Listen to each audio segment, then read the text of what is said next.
vida e a tenham com abundância. Eu vim para que tenham vida e a tenham com abundância. Vamos ler juntos essa parte final, a letra B desse versículo 10.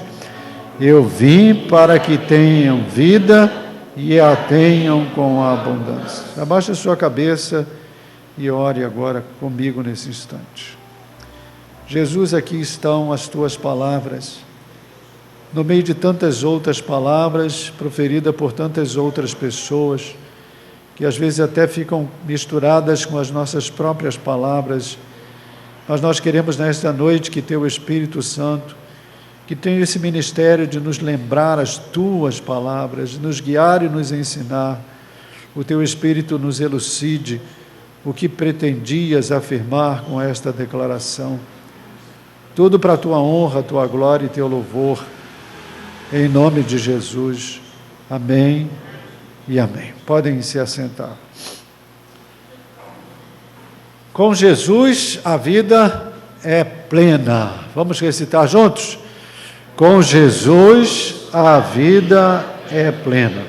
Em primeiro lugar, nós precisamos ter esta afirmação de Jesus em nossa memória, em nossa capacidade de argumentar e contra-argumentar, em nossa capacidade de observar e concluir, porque, na verdade, irmãos e amigos, não faltam pessoas que entendem ser a vida, entendem que viver, no sentido do que a palavra queira significar, viver é estar enganjado, envolvido com determinadas situações, por exemplo, beber, fumar, usar drogas, prostituir, ganhar muito dinheiro, exercer o poder.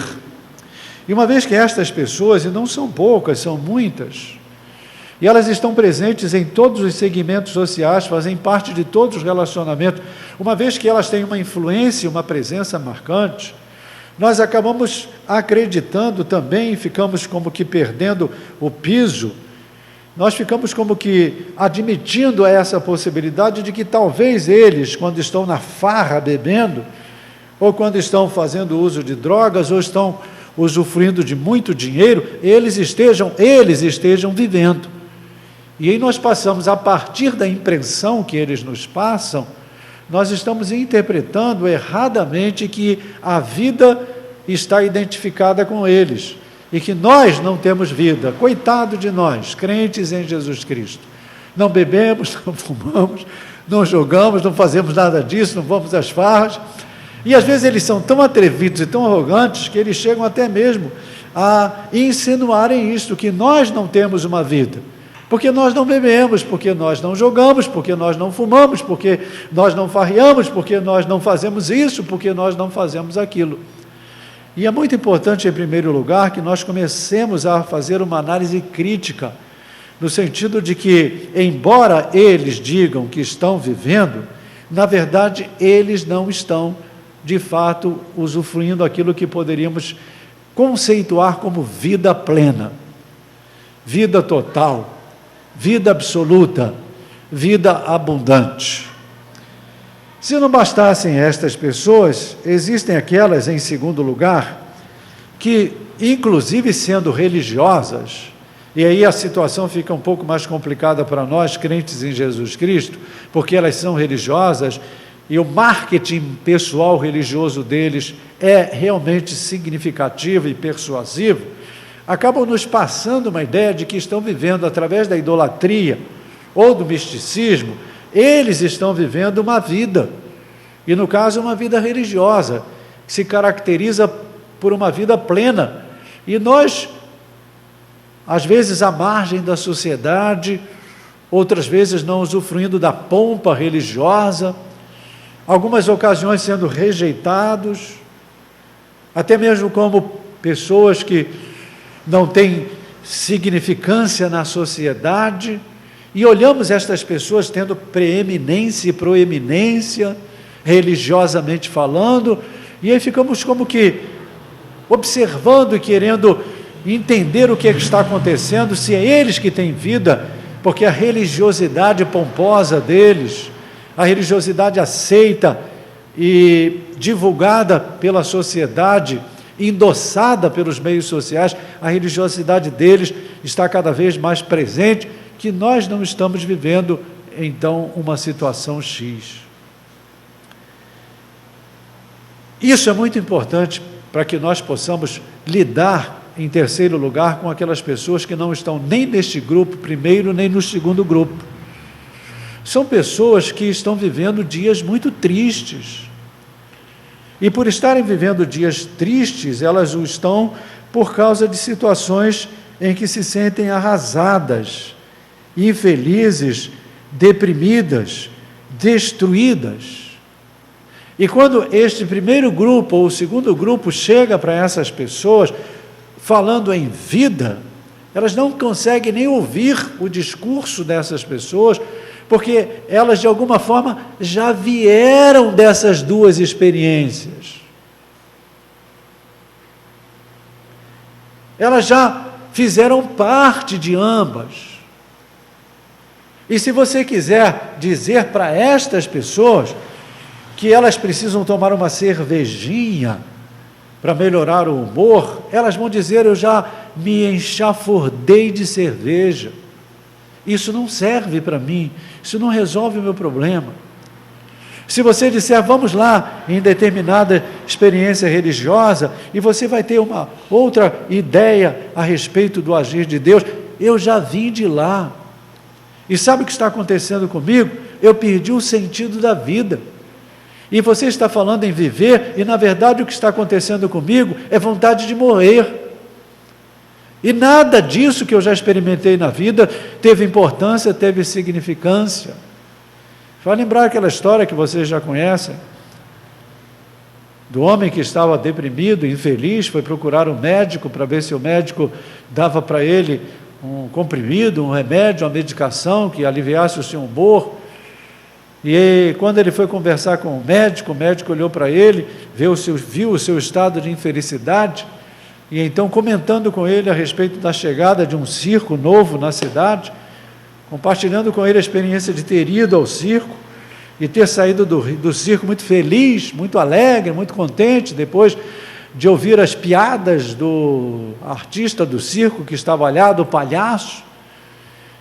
Então ele disse: olha, eu nem vou te recomendar ainda nenhum comprimido, eu aconselho você ir lá no circo, que chegou aí na cidade, já tem um mês, e tem um palhaço lá que está fazendo todo mundo rir, e se você for lá e assistir uma tarde ou uma noite com esse palhaço, certamente o seu humor vai voltar. Aí ele olhou para o médico e disse: bem, doutor, então se a sua orientação médica é essa, eu ir procurar esse palhaço para que eu tenha alegria na vida, então eu vou embora da mesma forma, não tem solução para mim. O médico olhou para ele: mas por que não tem solução? O senhor nem foi lá no circo. Ele disse: pois é, doutor, eu não fui lá no circo porque eu sou aquele palhaço que está lá no circo fazendo os outros rirem. Eu estou fazendo os outros rirem.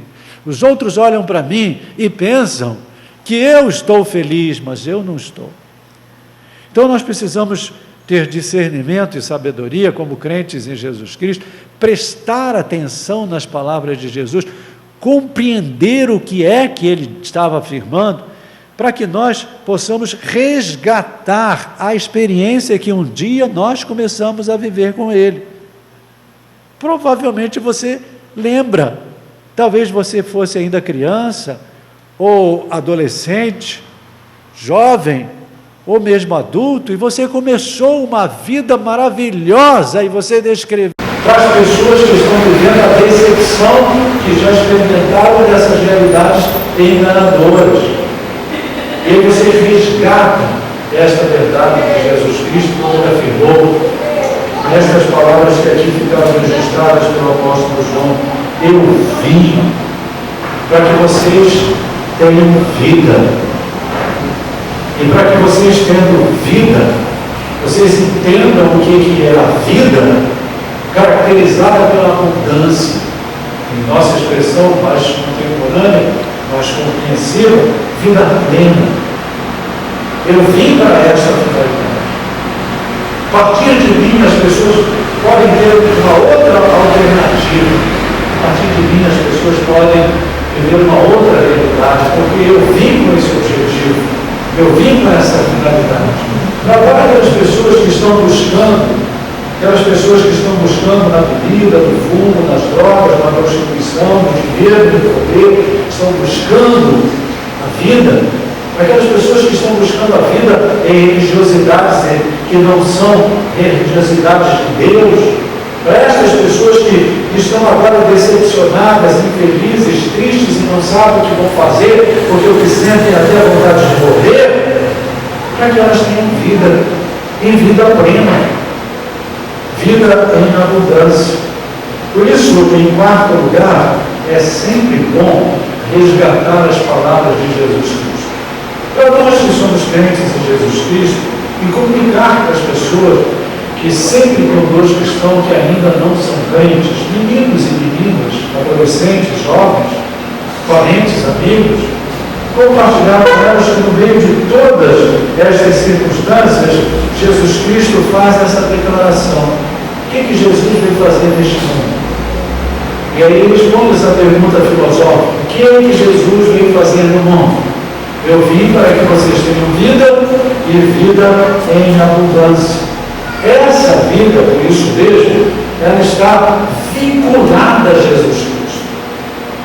Ela está associada a Jesus, ela é pertinente a Jesus, ela é de exclusividade.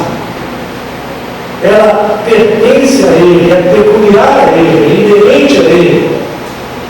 Ela só existe nele. Sem Ele, a vida plena não é uma experiência humana. Os seres humanos, em nenhum estilo de vida que conheça ou que experimente, de fato sabe o que é viver plenamente, se não tiver Jesus Cristo. Mais do que ter Jesus, porque nós diríamos para aquelas pessoas que ainda não são crentes, receba Jesus Cristo hoje como seu Salvador e Senhor, passe a ter Jesus Cristo em sua vida. Agora, para nós que somos crentes, esta vida, ela está na continuidade do relacionamento com Jesus Cristo, na comunhão diária com Ele.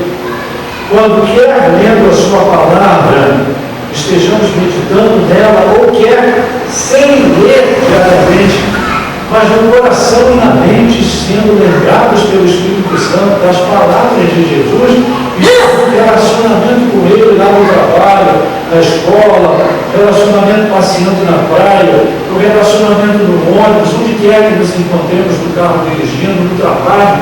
Esse relacionamento com Jesus vai mantendo essa vida plena. E assim nós vamos vivenciando, experimentando a promessa de Jesus Cristo.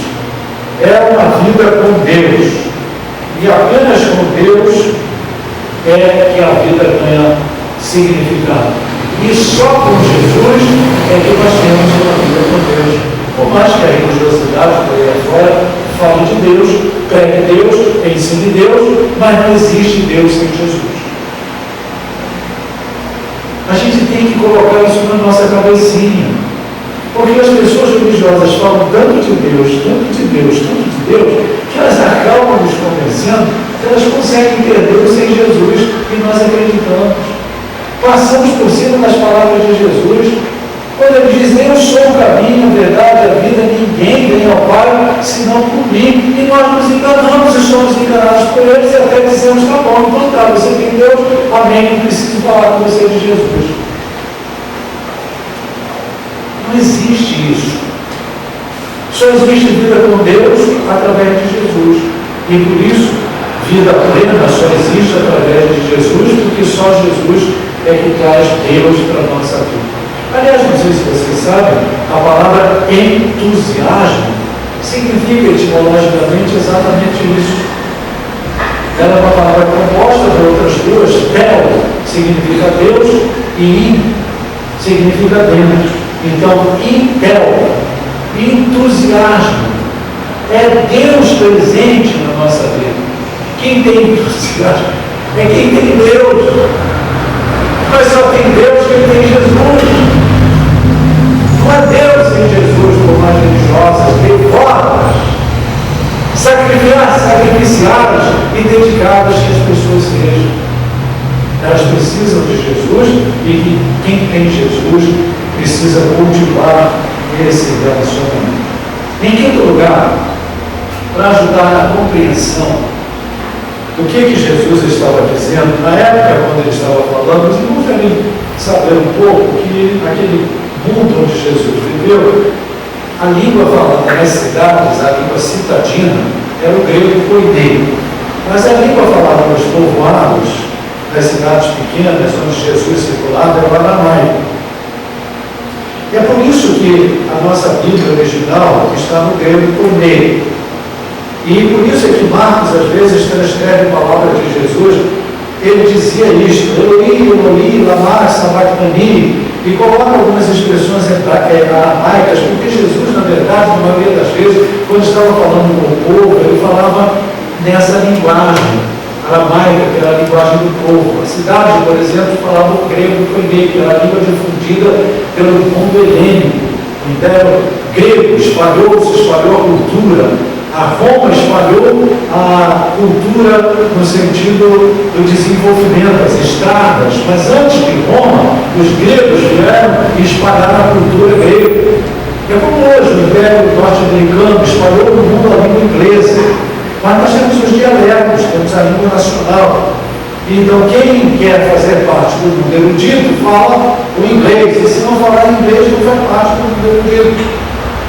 Então, Jesus Cristo falava a expressão, e dentro da língua grega do koiné existem duas expressões, uma vocês conhecem desde a escola, que é a palavra bios.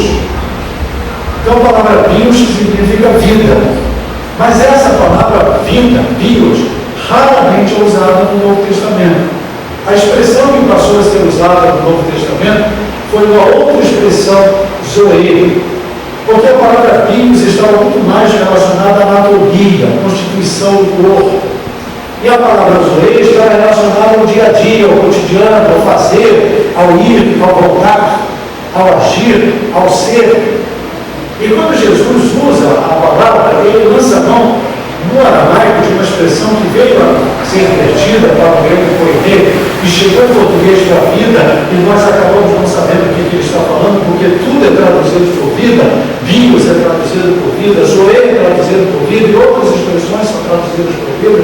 Ele estava dizendo: eu vim para que você tenha uma zoe, isto é, uma vida abundante. E quando ele usa essa expressão, e é essa palavra que vai aparecer com muita frequência e que no Novo Testamento é traduzido por vida, quando ele usa essa expressão na sua língua, o que ele quer dizer é que a vida com Jesus não é apenas estar acordado, dormindo, descansando, trabalhando, saindo, chegando, andando, correndo, expirando e agindo.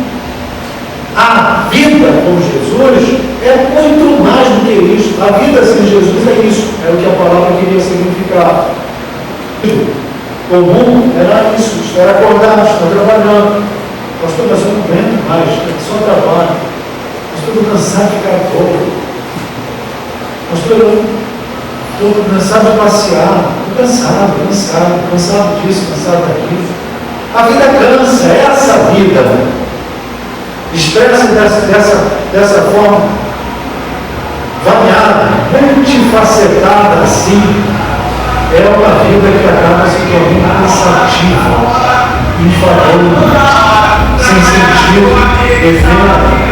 E é por isso que Jesus vem e diz: comigo, essa vida que vocês têm se caracteriza por essas atitudes e ações de estar acordado, dormindo, descansando, trabalhando, saindo, chegando, andando, correndo, respirando, agindo. Esta vida ganha sentido. Comigo esta vida que você vive passa a ter significado, passa a ter valor e importância. E em sua didática, então, Jesus adjetiva com a expressão abundante. No estudo da teologia, à medida que você vai estudando Tudo que Jesus Cristo quis dizer, você vai resumir em duas expressões que vão dar valor, sentido, significado à vida. Isto é, espiritualidade, não é religiosidade. Não falta religioso no mundo. O mundo tem 5 grandes religiões, inclusive o cristianismo. Não falta religiosidade. Em teologia, você conclui que a vida de Jesus Cristo veio trazer pela primeira vez na Terra espiritualidade, espiritualidade genuína, espiritualidade verdadeira, espiritualidade autêntica, espiritualidade mesmo, e eternidade. Professor de filosofia, faculdade, e também vinculado ao Círculo Católico, entrevistou, foi publicado no jornal Caratinga, dia 23 de dezembro, expedição do ano, perguntando exatamente isso. Qual é a importância de estar se falando em vida eterna para as pessoas no tempo presente? Resposta: dá todo sentido à vida presente. Porque quando você insere, inclui eternidade na vida diária, a sua vida passa a ter uma outra dimensão.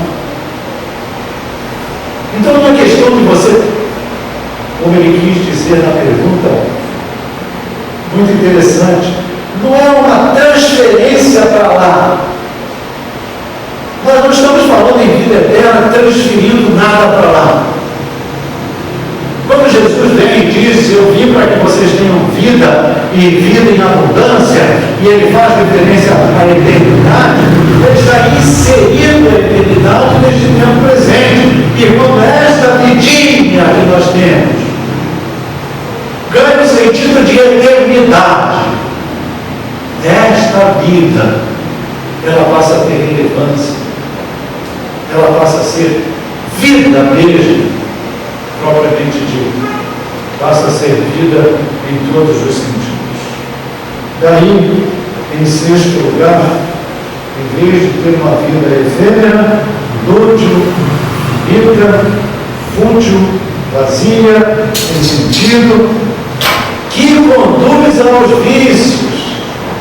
Queridos, o que é que faz as pessoas buscarem os vícios? O que é que os vícios prometem? Mas o preço é caríssimo. Os vícios prometem exatamente dar sentido à vida que ficou sem sentido, mas o preço do vício é caro, muito caro. E em vez de dar vida, acaba trazendo a morte. As pessoas não buscam os vícios, elas vão atrás das religiosidades, porque a vida ficou vazia, e depois elas acabam descobrindo, daí vem a vontade de morrer. É a religiosidade que viveram e que foi prometida não lhes deu sentido de eternidade, nem lhes deu espiritualidade, só desenvolveu-lhes os sentidos, os 5 sentidos. São religiosidades que trabalham os 5 sentidos das pessoas, não trabalham a espiritualidade. Quando eu estava com o meu genro no shopping semana passada, ele achou um símbolo religioso e ele deu para mim de brincadeira. Eu fiquei com aquele símbolo na mão, uma vontade tremenda de ficar com aquele símbolo na mão, de botar no bolso e ficar alisando e acarinhando, na relação que eu tenho com o Salvador Jesus Cristo. De repente eu parei e lembrei das palavras de Paulo, das afirmações teológicas dele. Não é a cruz que salva, é a palavra da cruz. Quando você lida com o sensorial, você não introduz o espiritual na vida das pessoas, você mantém as pessoas religiosamente através do sensorial num nível em que elas não alcançam espiritualidade, porque espiritualidade não tem nada a ver com o sensorial. Jesus diz: Deus é Espírito, importa que aqueles que o adorem em espírito e em verdade.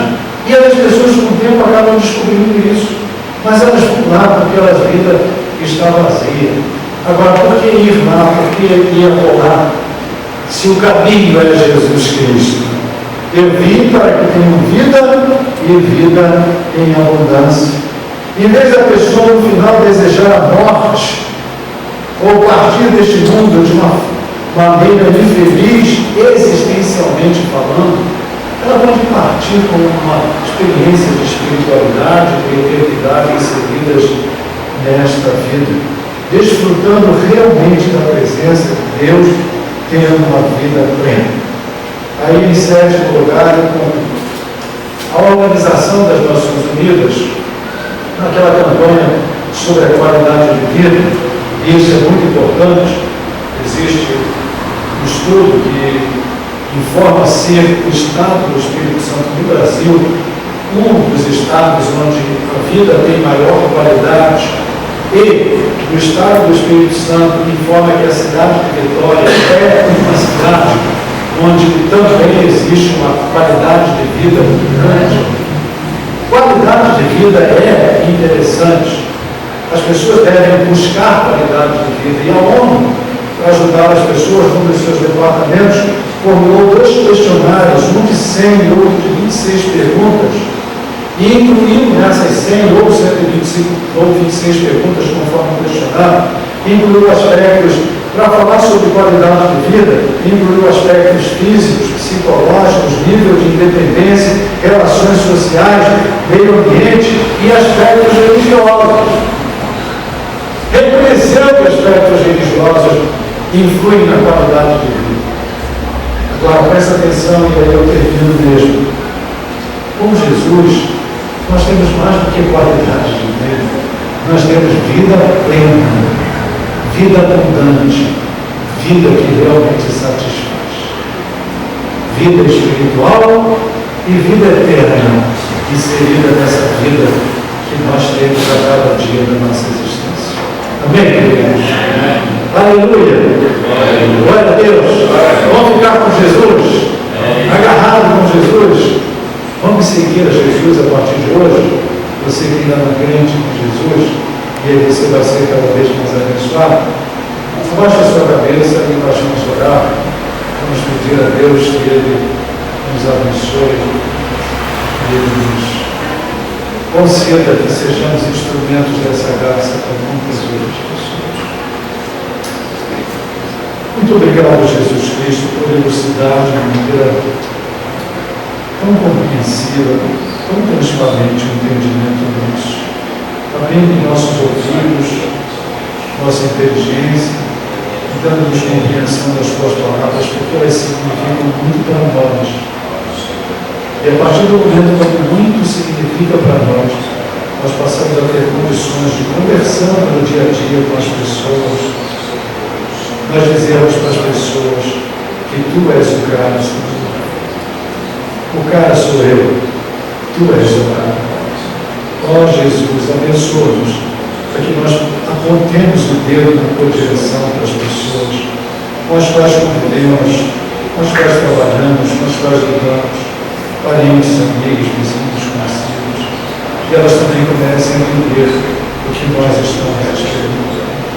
Em nome de Jesus Cristo. Amém. E amém. Vamos ficar de pé, vamos cantar.